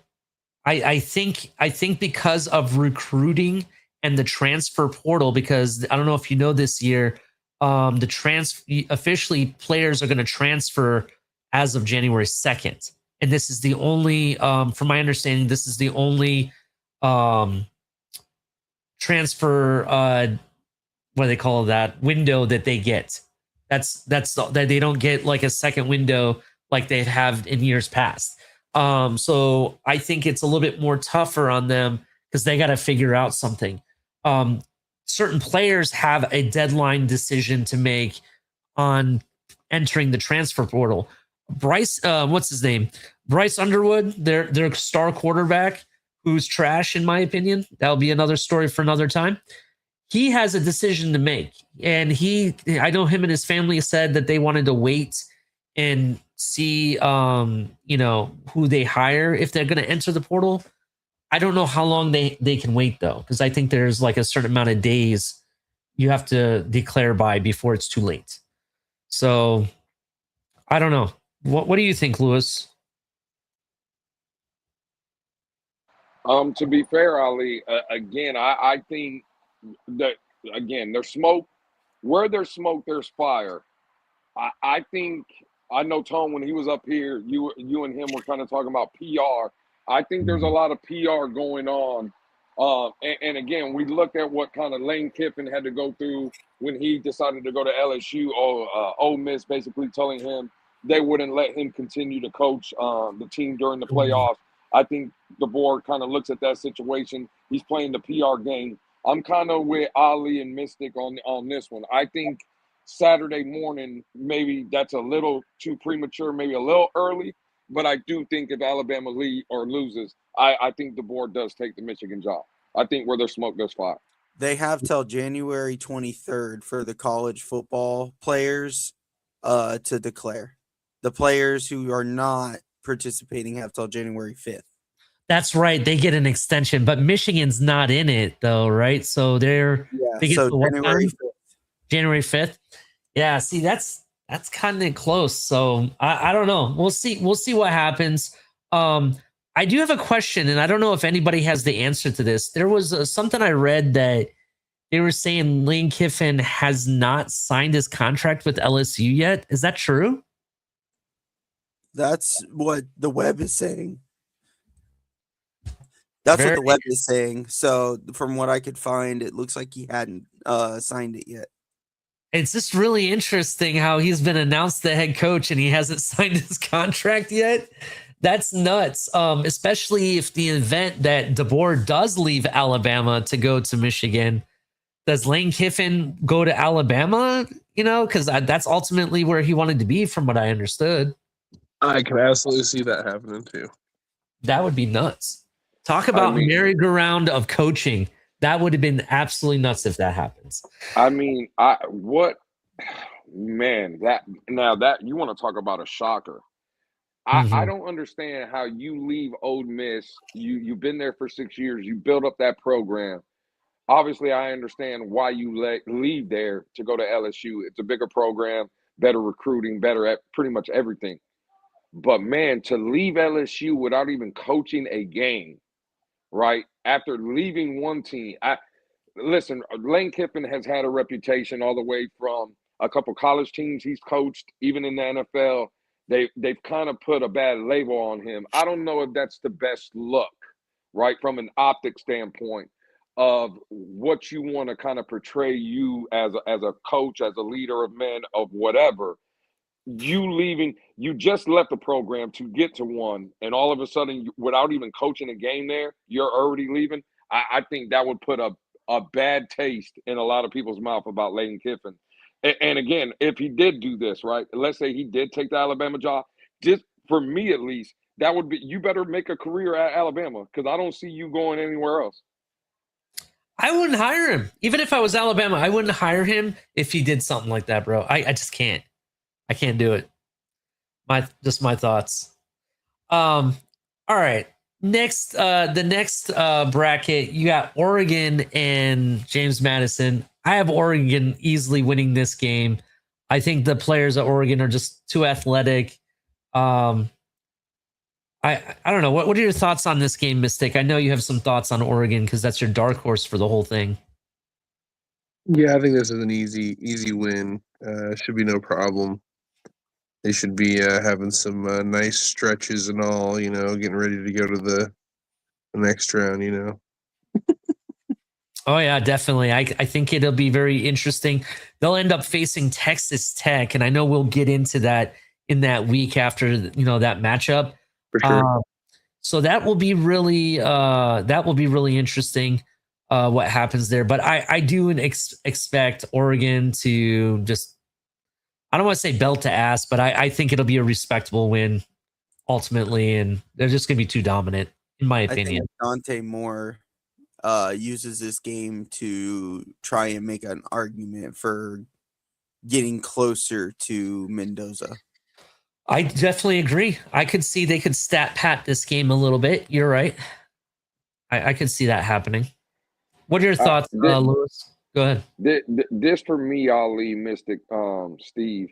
This is the only thing or the aspect of the college football playoffs that I don't like, because I understand the top four, like Ohio State, the Texas Tech of the world, them getting a bye week. It's well deserved. They earned it.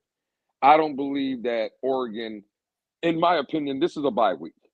Right? They're going to play a game, but it's a bye week. And I just think it's unfair. Like, we're highlighting matchups. Look at what Miami has to face in Texas A&M. You look at Alabama versus Oklahoma, right? These are big-time matchups. And when I look at Oregon versus James Madison, it's a tune-up game. It's virtually just a week of – I mean, realistically, does James Madison have a chance here? They do not. So this is the only aspect of the college football playoffs that I don't like. I get the top four teams or the top four seeds getting a bye week.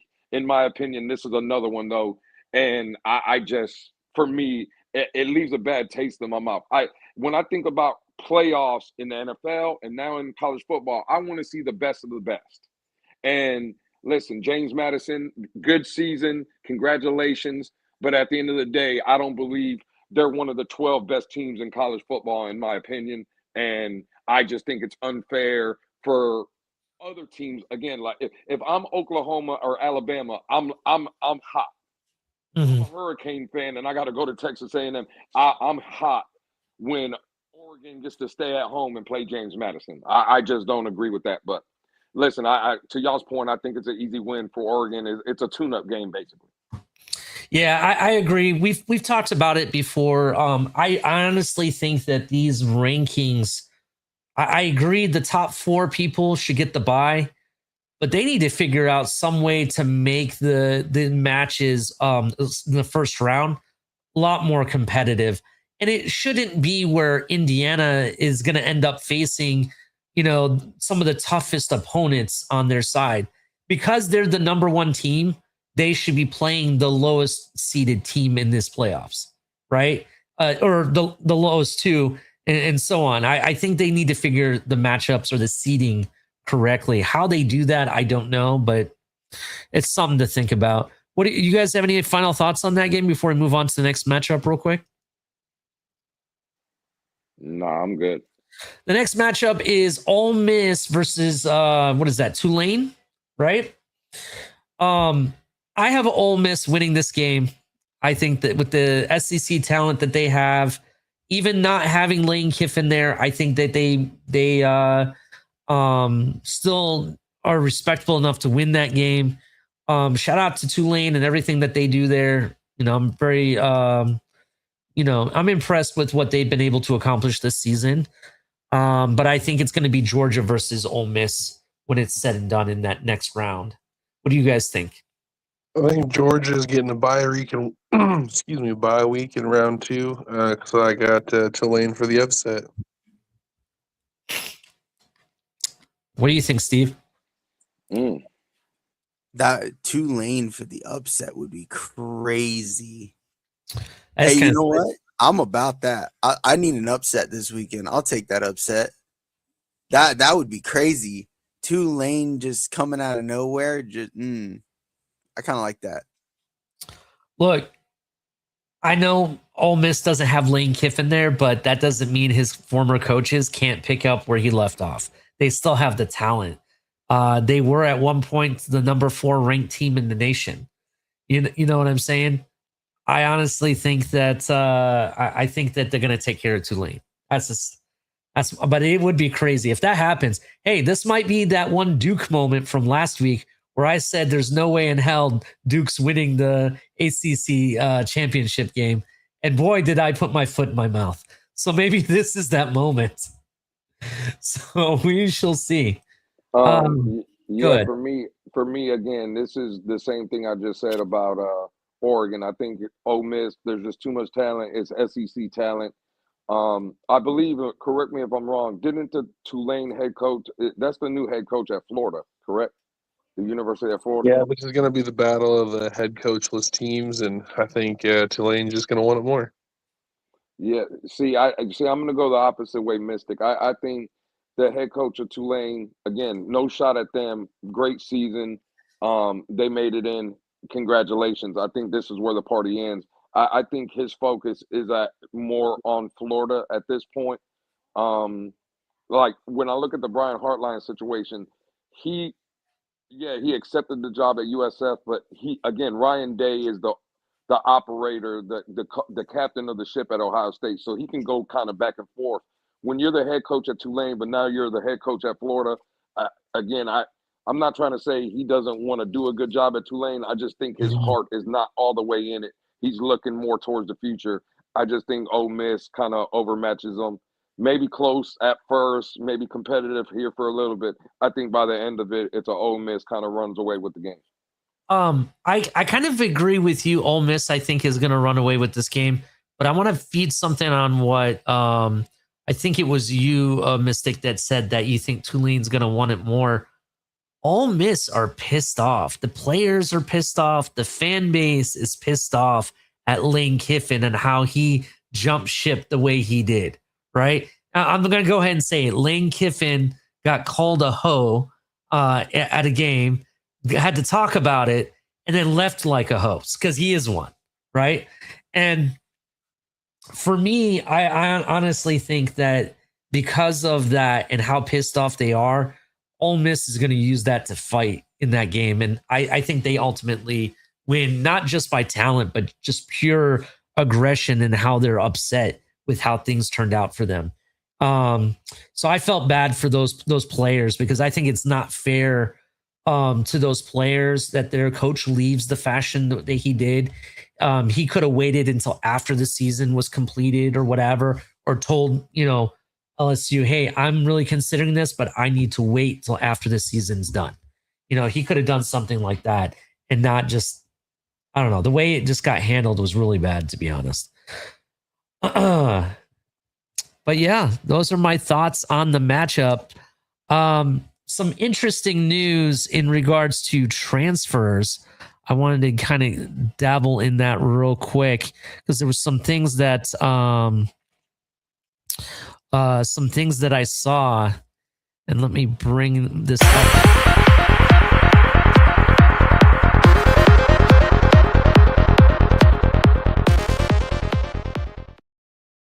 Some breaking news. I don't know if you guys saw, like 2 episodes ago, I talked about Legend Bay, the Texas athlete. He's a 4-star athlete. He's like the number 7 athlete in the country. Was committed to Ohio State. Had some early signing day shenanigans happen where his mom and his brother, after the Brian Hartline news broke that he was taking the South Florida job, basically forced him to sign with Tennessee. There was even rumors that his mom or his brother forged his signature on the sheet.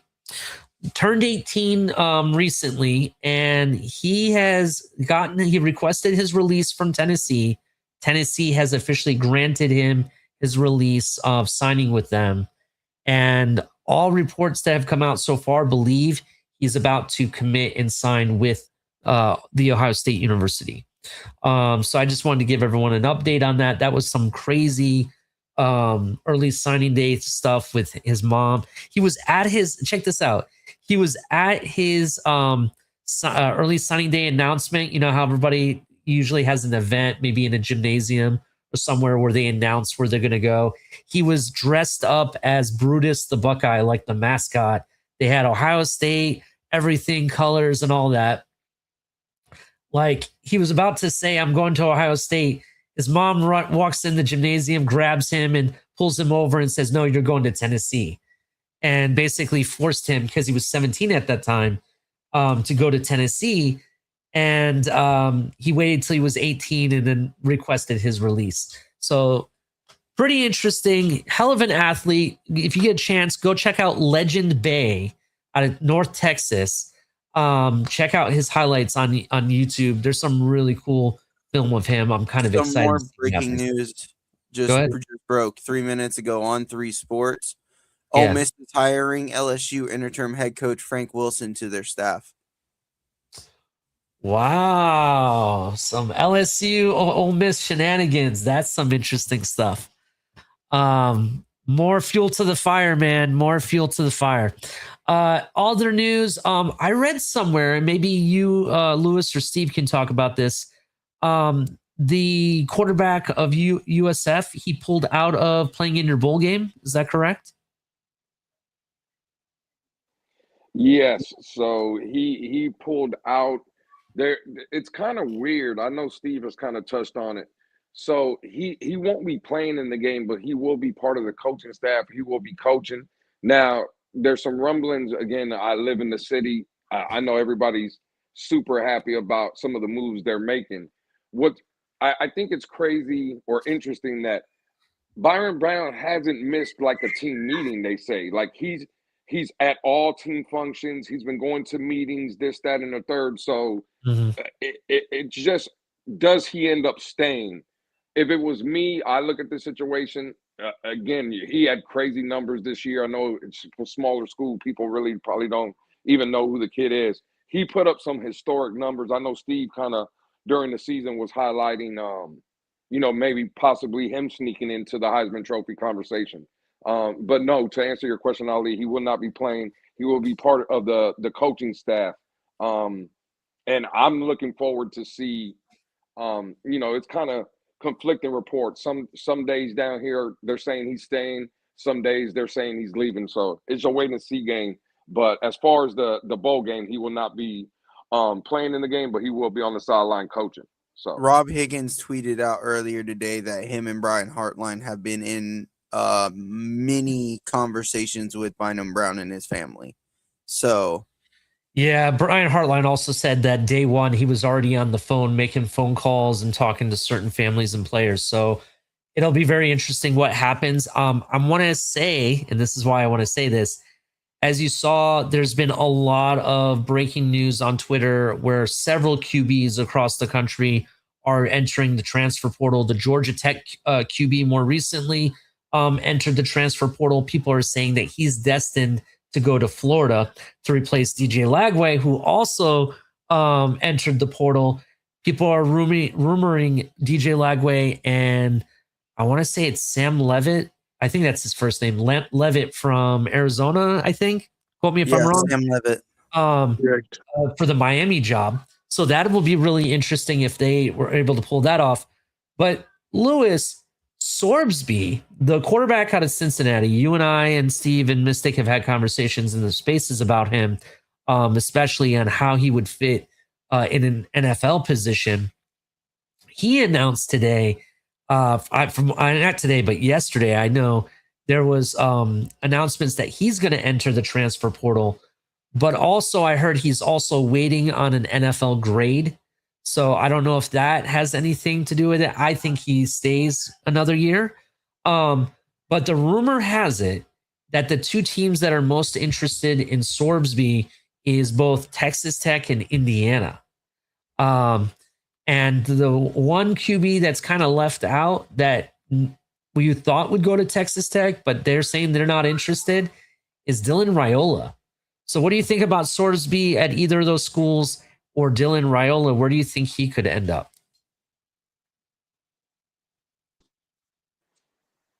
As far as Sorsby goes, man, I think there's a lot to like. Another unknown kid playing at a small school in Cincinnati, Ali. I believe it was you when I brought him up there originally. You went back and you looked at some of his numbers.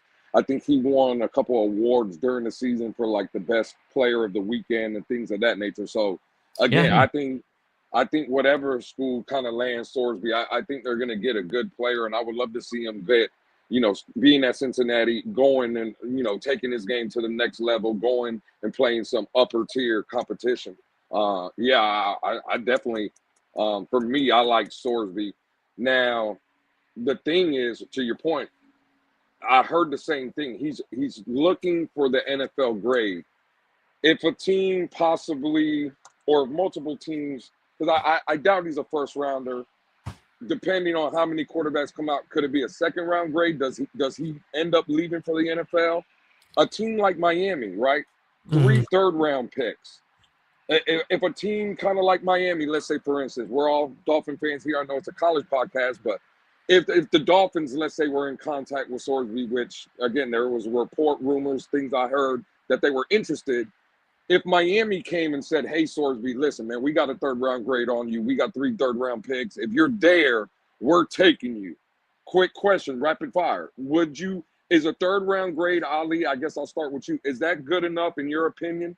Like if you were that kid and an NFL team said, "Hey, you're a third round pick. I got 3 third rounders. I'm coming to get you in the third round." Would you be staying in college, Ali, or are you booking it for the NFL? If you're at this point, you're a third round pick, and how much NIL money you know there is in college, I think you could risk another year in college, to be honest, especially Cincinnati, they're in what? They're in the Big 12, right? Or where's Cincinnati? What conference are they in? Big 12. Big 12, right? So they're in the Big 12. Big 12 is an offensive conference, not really known for having the deepest teams at defense, right? I think another year, but somewhere else, I think could help him, elevates him to maybe a low first round or mid first round pick, to be honest. He showed a lot of talent. You talked about the stats and the awards I looked at. He has a lot of promise. I just think he needs another year. That's a problem with a lot of these quarterbacks. Like we talked about DJ Lagway, or here's another name that announced that he's staying, Lenore Sellers, right? Everyone talks about him. All those guys have announced they're staying another year because I really think they do need that extra year of development. For Sorsby, though, I think maybe a different school might be a good option. A school to watch for, especially if his quarterback doesn't come from Iowa State. Watch out for Penn State to go after Sorsby, or Indiana. I think both of those schools would be a great fit for him. Also, Well, I was going to say Sorsby with Matt Campbell at Penn State would be pretty damn good. yeah, But it would sorry. also be throwing a gamble, right? Because again, we talked about all these quarterbacks staying. Lenore Sellers is staying. There's rumors that the Dante Moore might stay. Ty Simpson sounds like he might be staying. Arch Manning is staying. So now you're throwing your hat into probably one of the most loaded quarterback classes, maybe not in overall talent, but just in sheer number. Just the collection of quarterbacks in next year's draft. Like we're starting to get to a point where I don't think another year is going to help these kids in their draft stock. It's just going to put them into a mosh pit. See, I disagree. I think there's for example, if you look at the state of the quarterbacks now, I think there's an upper echelon of quarterbacks like the Mendozas, the Pavias, even you look at Julian Sain. I'll even use this one, Oregon kid. What's his name? Dante Moore, right? Yep. Yeah. I think there's an upper echelon, and then there's mid, right? And looking into 2020, the next draft after that, you look at the upper echelon name that I can give you is maybe Arch Manning, but even he looked mid this year. He didn't look the best version of himself, right?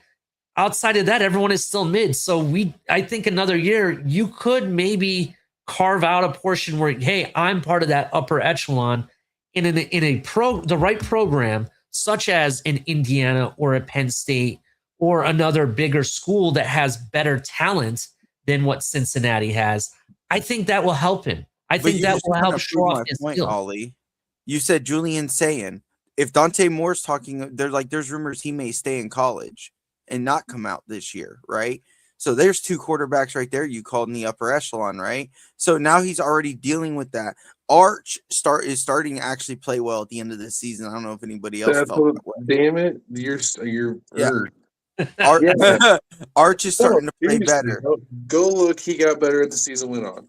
Yeah, he was a lot better at the end of the year. Like, you're now throwing your hat into that, and then Lenore Sellers, what is he going to look like after another year at I know it's South Carolina, but if he gets better, now you're dealing with 4 quarterbacks who are easily could be considered first round draft picks. Mm-hmm. Well, You're part of that, the crazy part about it all is Ali, was saying, mid when it came to certain quarterbacks, but Arch Manning had the pretty much the same stat line as Julian Sand did this year.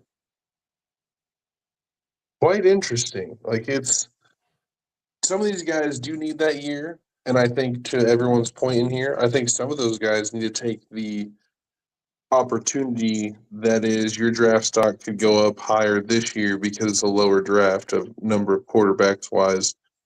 Get in there, get your money. Because if you wait till next year, some of those guys who are going to take that next year and actually use it to jump and get better and take strides within their game, Mm-hmm. you're going to find yourselves become Mr. Irrelevant at that point. I mean, you look at some of these NIL deals, right? And I'm hearing like the average for most of these QBs, like the better ones, is around $3 million, right? That's equivalent to what someone is making in their rookie season. You know what I'm saying? That's why I don't really think there's that big of a risk, to be 100% honest. I get you. If he was in the second round to first round, I probably wouldn't stay another year, right?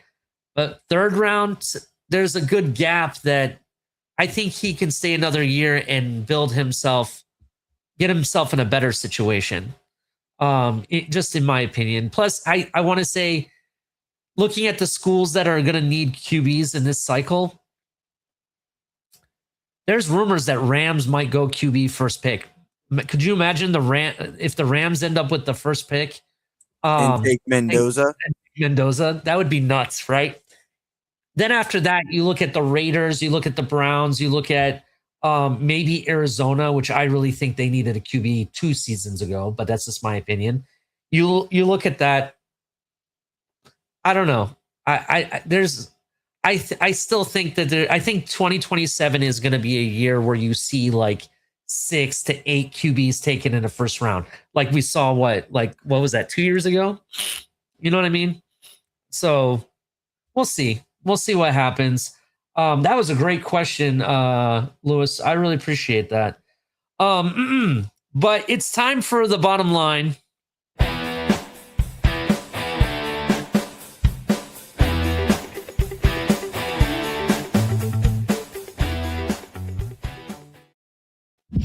It's time for the bottom line. It has been a crazy, wild college football season. I think that the past month has been absolutely nuts. If you're on Twitter, you'll see college football news flowing in like a tidal wave. It's kind of crazy. Check us out. Make sure you hit the like button. We have almost 70 people watching now. Make sure you hit the like button. Subscribe if you're brand new. I know we're live on TFTG, but come over to @4th and 10U. Come to our actual channel. Follow us there. That's where you're going to get most of our college football takes and everything. We're trying to go every Tuesday. And also follow us on Twitter if you want as well. Lewis, man, thank you so much for being here, man. I really appreciate you coming, you and Tony. Tell everybody where they can find you. Hey, Ali, I appreciate the invite, man. This was a blast. I'm not going to lie to you. I had a little trepidation because I'm not I don't talk really college football, but again, you 3 gentlemen made it very easy. The conversation was great. You can find me over there with Tone and Jess at the Blitz Pickup, going live Monday, Wednesdays, and Fridays. We will be live tomorrow doing our film breakdown of the Dolphins and Pittsburgh Steelers from last night. And again, for the people that's still watching or might watch this video later on or whatever, listen, 4th and 10U is the place to be for college football. Again, I appreciate everybody. If you're not subscribed to this channel, please do so. Great information, great group of guys here. They obviously know what they're talking about. And again, I'll see you guys tomorrow. But Ali, Steve, Mystic, y'all do a great job. Ali, appreciate the invite. And we'll definitely have to do this again, man, because I enjoyed myself for real. I'm not gonna lie. Yeah, maybe when we get to see that Ohio State Miami matchup, definitely, because I'm gonna talk so much smack. So is that what in like 2027, 2028? We ain't seeing that this season. That ain't happening. Oh, damn. Okay. But, All hey, right, man, Lewis. I'll get up out of here, but y'all have a great night. Ali, again, I'm sure we'll talk tomorrow, but appreciate the invite, man. Y'all be good. You too, Lewis. Salute to you, sir. Check out the Blitz Pickup. Those guys are awesome. They break down film. They talk about Miami Dolphins, and not just the Dolphins, just NFL in general. Definitely check them out if you can, and make sure you follow them over there. I'll try to put the link to their channel in the description of the show. Steve, what is your final thoughts? What are your final thoughts on everything we talked about tonight? I think this is about to be one hell of a college football weekend coming up. I think there's definitely something that needs to be done about what's happening at Michigan, and whatever they decide to do, rather it is the multiple year suspension and stop of their ability to give out scholarships. Like, something's got to happen. They have to. This has to set the precedent. That I will agree. Overall, it needs to happen. I think this new offensive coordinator, if all indications are true and he does sign for USF, that's great for them, and I think great for Heartline. So we'll see what happens with the college football playoffs this weekend, and we'll be back, I'm sure, next Tuesday to really break it down and see how everything worked out. Yeah, definitely. I agree with you. It's going to be really wild how things turn out. Mystic, what do you got?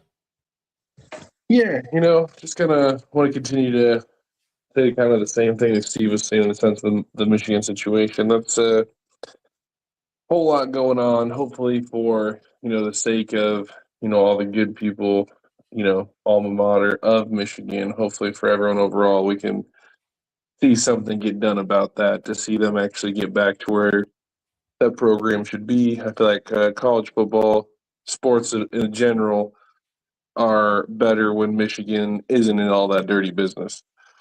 Now, on to this weekend. I'm super excited. Obviously, I called an upset. I'm all for the upsets. I'm all for the underdog. Would love to see Tulane go on to that next round. Other than that, again, super excited for the weekend. College football playoffs are starting. Thank you all for tuning in. We will definitely talk to you guys soon. Definitely. And make sure you hit like and subscribe. Turn on the notification bell. As we start to wrap up the college season altogether with the playoffs and the finals and everything, the championship game, we're going to start moving into the off season where we're going to start talking about, NFL draft prospects coming from college. We'll kind of follow that path. We'll break down some players, give some mock drafts, and I'm going to even be inviting fans from that other content creators from other for other NFL teams onto here, so we can talk about those college prospects and how they fit their team. So I think that'll be really fun as well. But anyway, till next time, we'll see you guys on the flip side of things. Check out Mystic in the Spaces on Twitter, though. Follow him on Twitter so you guys can come in the Spaces and chat with us. But until next time, y'all have a